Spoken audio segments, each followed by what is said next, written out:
Magandang araw sa inyo mga katokers, mga katoshis, mga katoshis. Welcome na naman po sa ating panibagong vlog dito sa Talking Toshi TV. Yes! Ayan, at pag-uusapan natin ngayon mga kababayan, wala iba kundi dito si Mayor Vico Sotto. Yan. Kasi makailan ay nag-alasugod bahay siya, no? Ano kaya ibig sabihin no, nagkaala-ala sugod bahay siya? Sinugod lang naman niya. In close quotation marks, ano? Etong isang construction site sa Pasig na tila baga hindi sumusunod sa batas, sa ordinansa. Na ang pagkuha ng construction or permit for construction, no? Nasita niya. At ilang beses na niyang sinita itong construction firm na to na bakit kayo nagko-construct ng mga gusali dyan? Or nag-i-start na kayo mag-construct ng gusali dyan? Wala naman kayong permit. Hindi naman kayo binibigyan ng permiso ng munisipyo or ng City Hall ng Pasig. Okay? So, kung makikita natin or mamaya paparinig at ipaparinig ko sa inyo mamaya yung audio clip ni Mayor Vico Sotto na sinisita niya yung compliance officer ng isang construction firm. Okay? Masasabi natin dito kay Mayor Vico Sotto, napaka hands-on na mayor, Talagang pinupuntahan niya. Pagka ayaw sumunod, pinupuntahan na niya mismo. At napakamahinahong makiusap. Mamaya mapapakinggan ninyo yung kanyang pananalita. Paano siya makipag-usap dun sa kanyang dun sa kinakausap niya. Na sinisita niya actually, no? Pero kung makipag-usap siya, mahinahon pa rin, At masasabi natin itong si Mayor Vico Sotto ay isang procedural at logical na mayor. Gusto niya sumusunod sa methods, sa batas. Procedural ka dapat. Kapag ka hindi ka sumunod, mayroong consequence na mangyayari, Yan. So, mamaya ikukwento natin yung buod nung pangyayari doon sa construction site na yon as we go along. Kukuha lang tayo ng 3 punto para mapag-aralan natin at mabigyan natin ng pagpapahalaga. Ma-i-apply na rin natin sa ating mga buhay kung ano man yung makukuha natin na 3 punto na pag-uusapan natin mamaya. As we go along din, bibigay din natin sa inyo iparirinig din natin sa inyo yung audio clip ng pag-uusap nila nung compliance officer nung construction firm na yon. Tapos lalagyan natin ng reaction. Okay, unahin natin yung unang punto. Si Mayor Vico Sotto makes sure that laws and ordinances are observed. Not only observed, strictly observed. Yan. Okay. Kung titignan mo siya, kung sa unang tingin mo lang sa kanya, parang parang simpleng tao lang, parang hindi seryoso sa buhay, yung pala magkakamali ka, mapagkakamalian mo. Okay? Stricto siya. Okay? Pagdating sa batas, pagpapatupad ng batas lalo na dyan sa Pasig, Kapasigan. Okay. So pakinggan natin itong audio clip na to habang kausap niya itong compliance officer. Malinaw sinasabi niya walang permit yung 5th floor. In-applyan nila 4 floors. Itong building pa lang po ito, hindi pa kasama itong mga to. Bakit ganun ang nangyari? Ina-apply na po namin, sir. Kaya, pare, compliance ka, dapat marunong ka. Okay. Ano una, permit o construction? Ano na una, permit o construction? Construction. Familiar ka sa building code? Compliance officer ka? Yes po. Anong offense po yun? Di ba criminal offense yun? Yes po. So, ngayon, kailangan ko kayo kasuhan, kundi hindi ko ginagawa trabaho ko. Ito, may permit na to, wala? Ongoing na po, sir. Ito Ano una dapat, pare? Construction o permit? Permit po. Dito, ano na una? Construction na permit? Construction. Oo, malinaw wala akong, di natin hinaharas do. Lumalabag kayo sa batas.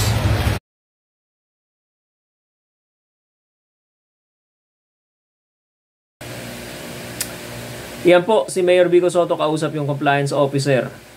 Okay? Ang makikita nating aral dyan, ano? Kailangan kung ikaw isang mayor, isang leader ng isang bayan, bansa o probinsya, kailangan sinisigurado mo na nasusunod yung mga ordinansa mo, yung mga batas pambansa na ipinatutupad sa atin. Okay? Katulad nun, magtatayo ka ng gusali, building. Kailangan mo ng building permit dyan. Okay? Bago ka makapag-construct ng gusali. Oo nga naman. Okay? Sino ba naman ang papayag na mayor, no? O LGU, no? Na hindi ka kukuha ng construction or ng building permit. Okay? Doon sa, wala nakapaskil na building permit eh. Diba kasi may mga pinapaskil yan doon sa construction site na mga building permit number, ganito, ganyan. Wala ro doon eh. At ilang beses nang sinita ni Mayor Vico Soto yun. Okay? Ang katwiran namang compliance officer, ina-apply daw. Ano? Kasalukuyang ina-apply. No? In the process of application. Sabi naman ni Mayor Vico Soto, iba yun. Dapat meron ka ng actual building permit na maipapakita bago kayo mag-construct dyan. Tama nga naman.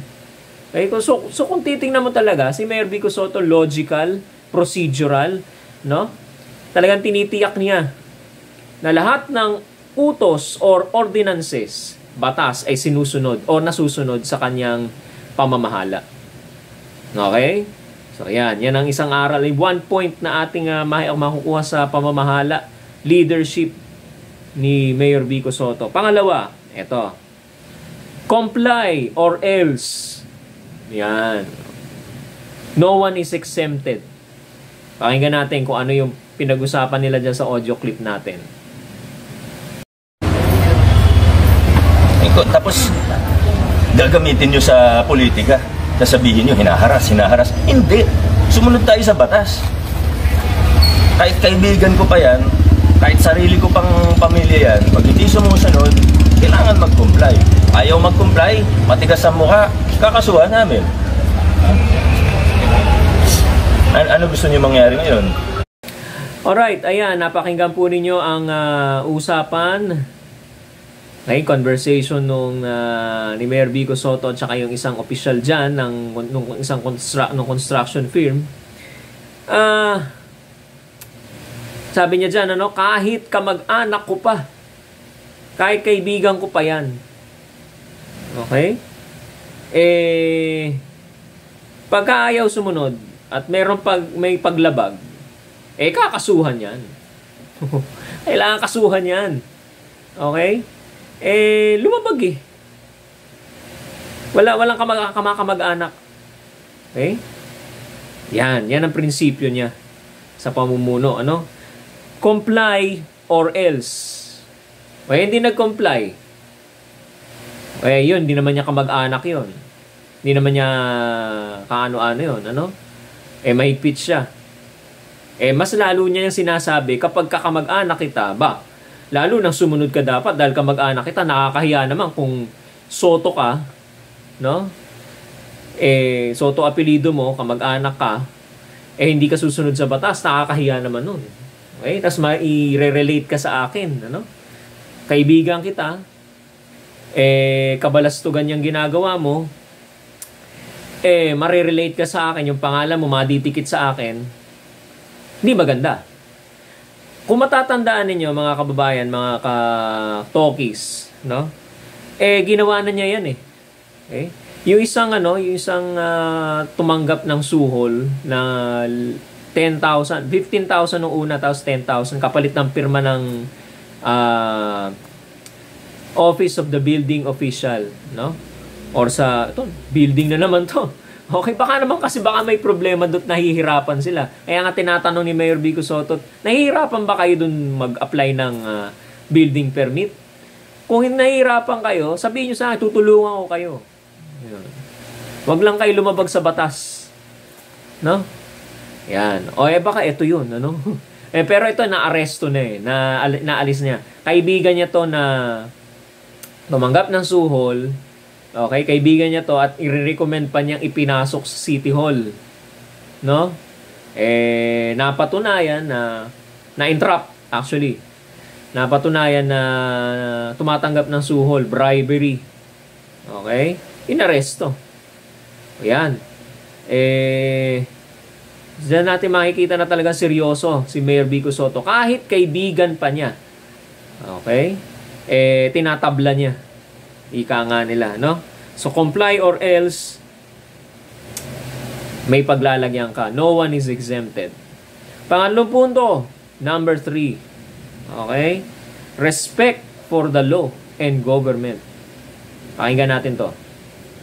Ito na kayo eh. Hindi pa rin kayo huminto. Hindi nyo nire-respeto ang batas. Huwag niyo akong ako hindi ko kailangan na respeto ninyo. Pero respetuhin yung batas. Pangalawa, ang pamahalaan natin. Kasi may notice na eh. Nasabihan na kayo. Buti kung patulog-tulog kami, hindi namin pinapansin. O sige, ibang kaso yun. Pero hindi. Sinabihan na naman kayo. Ayan po, muli. Napakinggan natin yung usapan nila, no? Sabi niya doon, may nabanggit siya, napakaganda, no? Di ba, wag nyo na ako respetuhin, basta rumispeto kayo sa batas, sa pamahalaan natin. No? Unselfish niya. Kumbaga, kahit wag nyo na akong respetuhin, basta rumispeto kayo sa batas. No? Kasi kahit sinong umupo dyan, okay? Kahit ako, wag nyo na akong, baliwalain nyo na ako, kasi ako tagapagpatupad lang naman ng batas. Yung batas ang dapat nyong, respetuhin. Okay? Kahit sino umupo dyan, no? At least, yung batas ang nire-respeto nyo, hindi yung tao.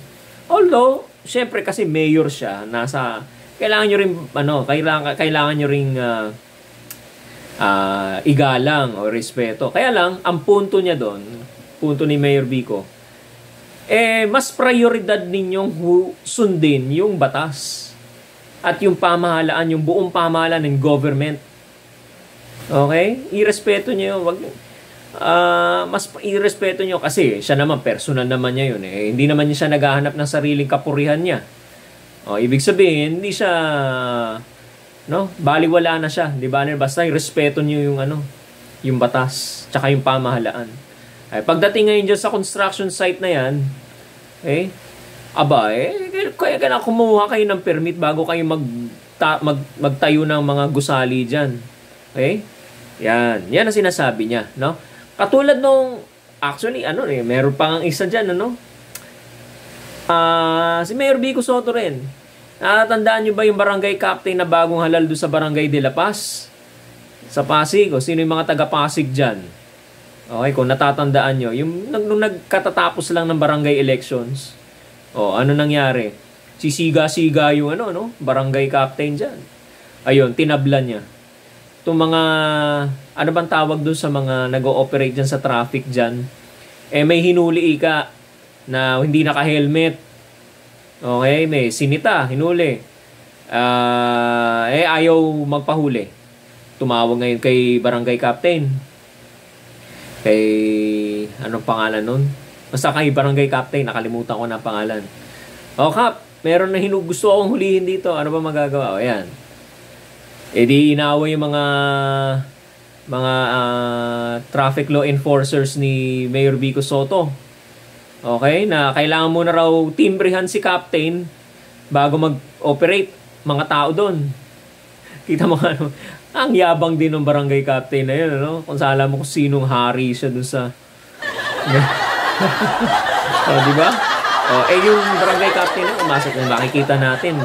Walang karespeto sa batas at saka sa gobyerno hindi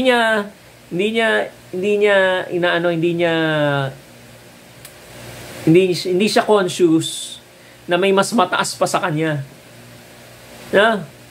Hindi niya alam. Hindi niya nilalagay sa isip niya na may mas mataas pa sa kanyang gobyerno. Na siya barangay captain lang. Okay, at meron mas mataas pa na otoridad sa kanya. Alam mo kung sino. Ayan. Na-actionan ngayon tuloy ni Mayor Vico Soto.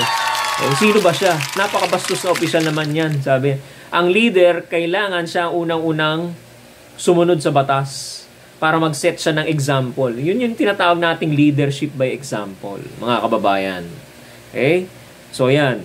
So, 3 punto, no? Make sure, ang gusto nating ipunto dyan sa 3, kumuha lang naman tayo ng excerpt dyan, ano?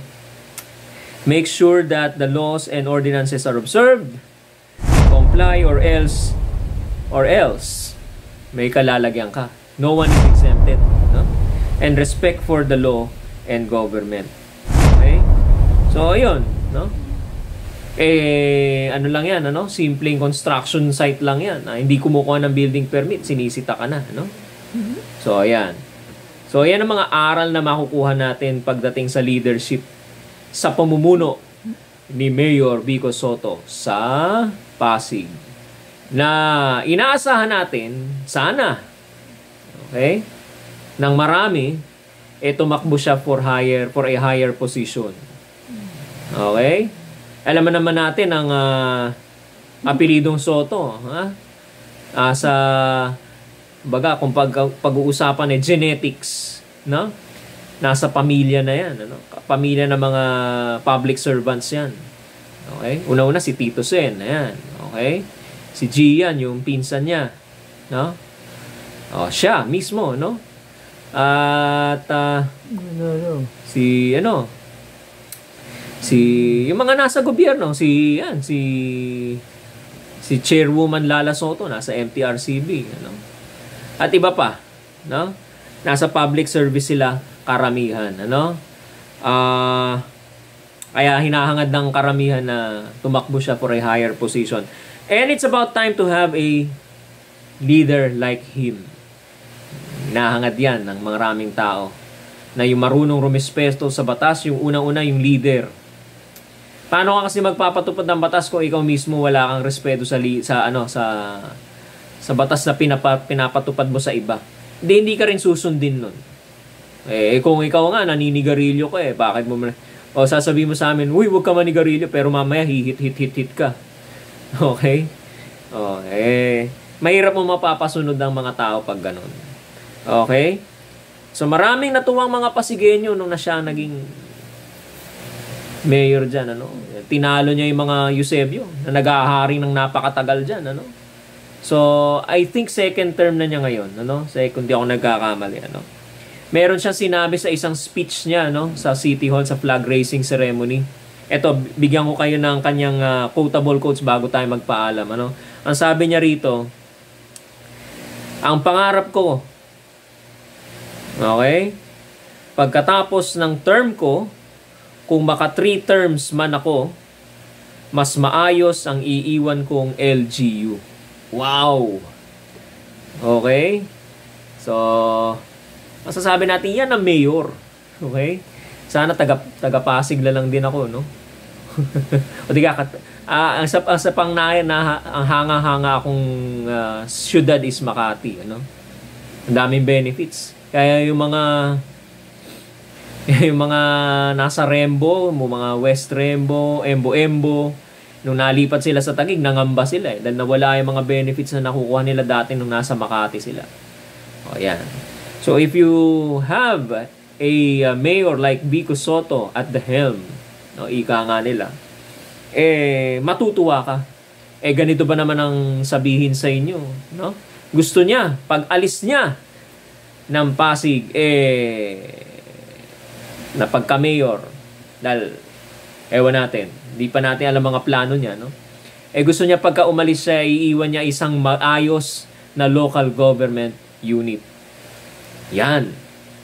Si Mayor Vico Soto. Kaya sa darating na wala akong ina-endorse. Okay? So, yan. Iaabangan na lang natin kung ano mga political plans pa niya, no? Kung siya ba tatakbo in a higher position, no? O mananatili pa siya sa Pasig? O ano ba? National ba? Congressman ba? Or what? Abangan natin. Mga taga-Pasig, napakaswerte ninyo. So hanggang dyan na lang po mga kababayan, mga ka-legit Dabarkads. Huwag niyo pong kalimutang mag-subscribe sa ating YouTube channel, Talking Toshi TV. At sa ating Facebook account naman, Talking Toshi TV rin po. Like and follow lang po. Mag-subscribe po kayo. Hit nyo lang po yung subscribe button. Lagay nyo po sa all para updated po kayo sa mga sa mga videos na ating ina-upload. Maraming salamat po. Magandang araw po sa inyo lahat. Ingat po tayo. God bless.